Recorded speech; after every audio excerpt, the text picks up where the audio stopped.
Welcome to the RISA Module 1 on the basics of gender-based violence. We would like to start by honoring the land that we are on, which has been the site of human activity since time immemorial. It is the traditional territories of the Huron-Wendat, Anishinaabe, the Chippewa, the Haudenosaunee Confederacy, and most recently, the Mississaugas of the Credit River First Nations. Ontario is covered by 46 treaties and other agreements, and is home to many Indigenous nations from across Turtle Island, including the Inuit and the Métis. These treaties and other agreements, including the One Dish with One Spoon Wampum Belt Covenant, are agreements to peaceably share and care for the land and its resources.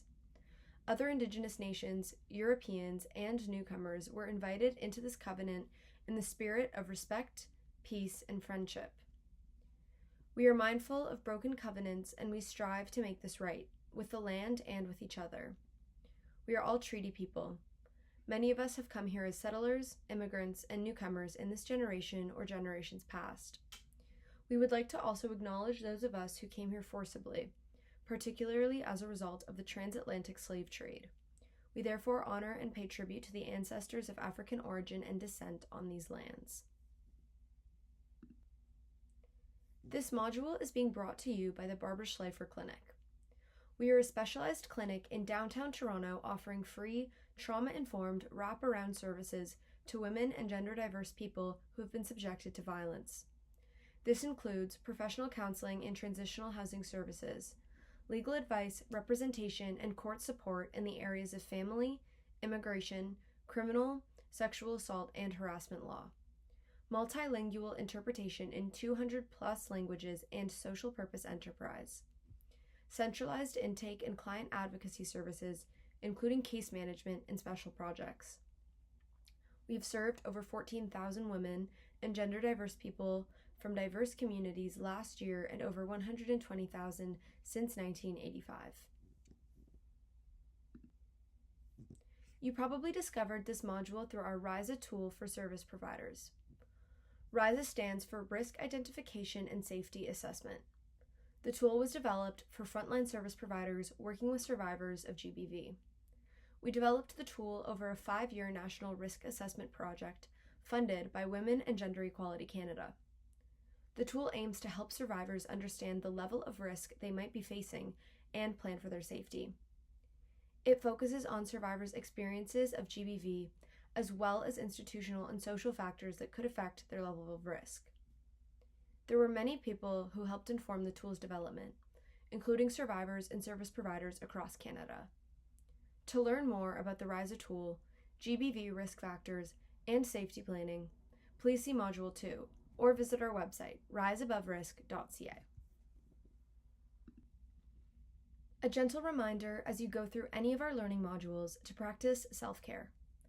Talking about GBV can be activating for some. It's also just good practice to care for ourselves during our workday regardless of the topic. We have a list of self-care resources on the RISA website at riseaboverisk.ca. You can look for the heart and hand symbol that's shown on the slide on our website side menu to access resources. But in general, we encourage you to pause as often as you need throughout the module. Take time to move your body if it feels comfortable to do so. Have a sip of water, breathe, and check in with yourself or with someone you trust when you need support. If at any point throughout the risk assessment process you need a refresher on the terminology discussed in this module, or you encounter a term that you are unfamiliar with, please refer to the RISA glossary. As shown here, the glossary can be found in the right-hand sidebar on the RISA website pages Learning Hub, Start Assessment, and RISA Plans. Simply click the glossary link and a pop-up page will appear. By the end of this module, participants will be able to explain what gender-based violence and intimate partner violence are, describe gender-related forms of violence with some helpful definitions, and identify risks of gender-based violence and how abuse is often cyclical. Gender-based violence, or GBV, refers to any type of harm that is perpetrated against a person or group of people because of their factual or perceived sex, gender, sexual orientation, and/or gender identity. It describes violence rooted in exploiting unequal power relationships between genders. Violence against women is any act of gender-based violence that results in or is likely to result in physical, sexual, or psychological harm or suffering to women in public or private life. This includes threats of such acts, as well as coercion or the arbitrary deprivation of liberty. There are many different types and forms of gender-based violence. Intimate partner violence, or IPV, is a prevalent form of gender-based violence. It is also known as domestic violence. According to Women and Gender Equality Canada, it refers to multiple forms of harm caused by a current or former intimate partner or spouse. IPV can happen in many forms of relationships, including within a marriage, common law, or dating relationship, regardless of the gender and sexual orientation of the partners, at any time during a relationship and even after it has ended, whether or not partners live together or are sexually intimate with one another. IPV can occur in both public and private spaces, as well as online, and can include physical abuse, criminal harassment, sexual violence, emotional and psychological abuse, financial abuse, spiritual abuse, reproductive coercion, coercive control, and technology-facilitated violence. GBV includes a variety of gender-related forms of violence, such as coercive control, an act or pattern of acts of assault, threats, humiliation, and intimidation or other abuse that is used to harm, punish, or frighten. This is meant to make a person dependent by isolating them from support, exploiting them, depriving them of independence, and regulating their everyday behavior. Financial abuse. When someone uses money or property to control or exploit someone else. This can involve taking someone's money or property without permission, withholding or limiting money to control someone, pressuring someone to sign documents, and forcing someone to sell things or change a will. Emotional and psychological abuse. The repeated use of controlling and harmful behaviors by a person who causes violence to control a survivor, most likely a woman. Emotional abuse includes verbal abuse, stalking and harassing, isolation, threats, intimidation, sexual and financial abuse, and neglect. Spiritual abuse. Using a person's religious or spiritual beliefs to manipulate, dominate, or control them. It may also include preventing someone from engaging in spiritual or religious practices or ridiculing their beliefs. Family violence. Any form of abuse, mistreatment, or neglect that a child or adult experiences from a family member or from someone with whom they have an intimate relationship. Forced marriage. A marriage in which one and or both parties have not personally expressed their full and free consent to the union. A child marriage is considered to be a form of forced marriage, given that one and or both parties have not expressed full, free, and informed consent. Forcible confinement. Depriving an individual of the liberty to move from one point to another by unlawfully confining, imprisoning, or forcibly seizing that person.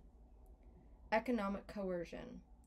Often used to coercively control individuals, such as intimate partners. It occurs in conjunction with further forms of abuse, like physical and sexual violence. Compared to financial abuse, which usually only focuses on money, economic coercion includes a more expansive range of behavior that affects things like employment, food, medicine, and housing. Human trafficking. Recruiting, transporting, sheltering, or receiving people through the use of threat of force, coercion, fraud, or deception for sexual exploitation, forced labor, or organ removal. Institutional and colonial violence. The structural violence that can occur when someone confronts the attitudes, beliefs, practices, and policies employed by specific organizations to marginalize or exploit vulnerable groups. Examples include the racist attitudes and practices that persist within certain police agencies, or violence and abuse experienced by the incarcerated within certain prison facilities. Physical violence. Intentional or threatened use of physical force against a family member or intimate partner. It includes pushing, hitting, cutting, punching, slapping, shoving, and strangulation. Threats to kill. Threats of death and bodily harm are a form of domestic violence often used by men in combination with physical violence and other forms of intimidation to control and dominate women. Sexual violence.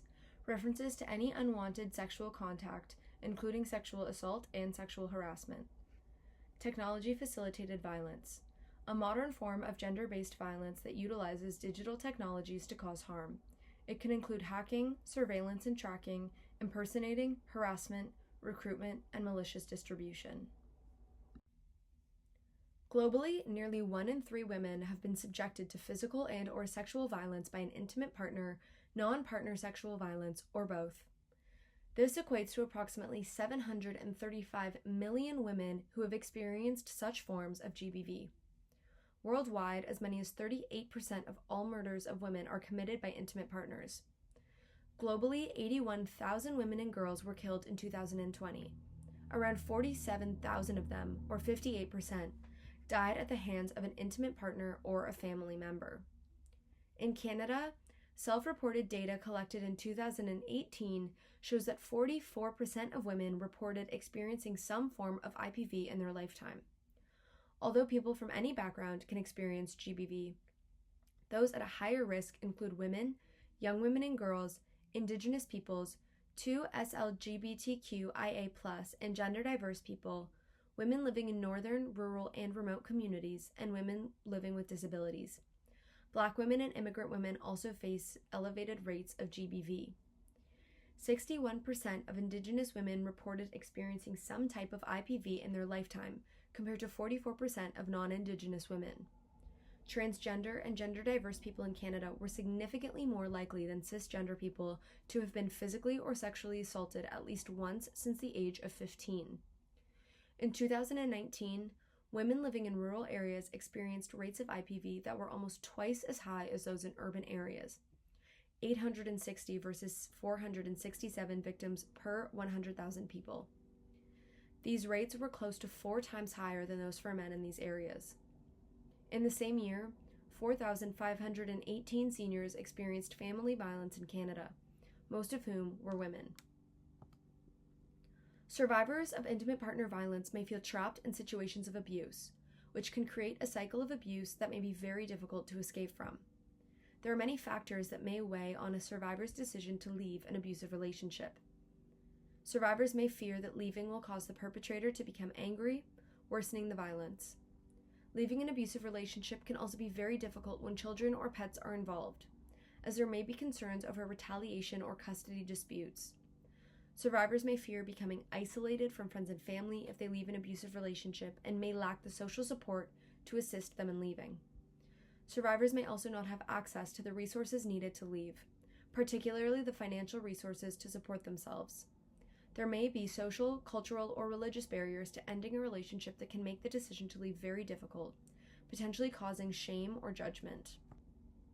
Abuse can be cyclical, making it difficult to leave an abusive relationship. The cycle can include stages of tension building followed by an explosion of violence, which may be followed by a honeymoon phase of apologies, promises, and hope. The cyclical nature of violence can contribute to survivors feeling trapped. Because of the challenges and barriers associated with leaving abusive relationships, it can be helpful to seek out services that can assist emotionally, socially, financially, or legally. To better illustrate how survivors can come to feel trapped in abusive relationships, we will use a hypothetical case example. Throughout the learning modules, you will be introduced to multiple case examples to help illustrate different concepts and to show how each survivor's experience of GBV is unique. Let's say you are working at a legal clinic for survivors of gender-based violence, much like the Schleifer Clinic. There, you meet a client named Chanel. Chanel came to Canada 10 years ago on a study visa. She met her partner in Canada, and they started living together about 8 years ago. Chanel informed you that her visa had expired, and her partner had previously promised to marry her and help with her application for residency. However, they never ended up getting married, and she hasn't had status in Canada for many years. They have a 3-year-old child who stays at home with Chanel. Chanel said that she is not able to work or attend school because she has no status. She also disclosed that her partner had physically abused her on several occasions, and he told her that if she calls the police or tells someone about the abuse, he would call immigration and send her back home and keep their Canadian child with him. Chanel is extremely afraid of being sent home without her child.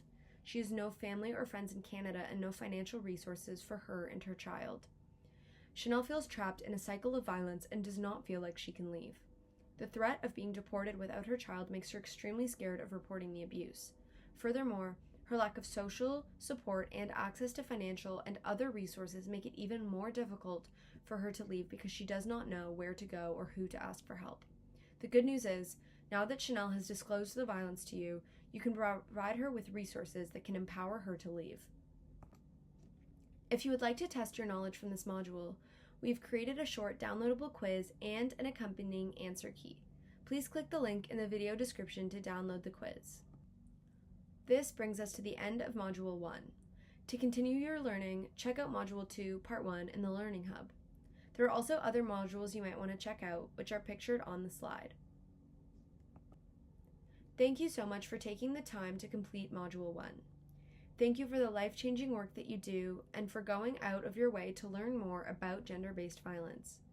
Make sure to check out the video description for links to additional resources and the work cited in this module.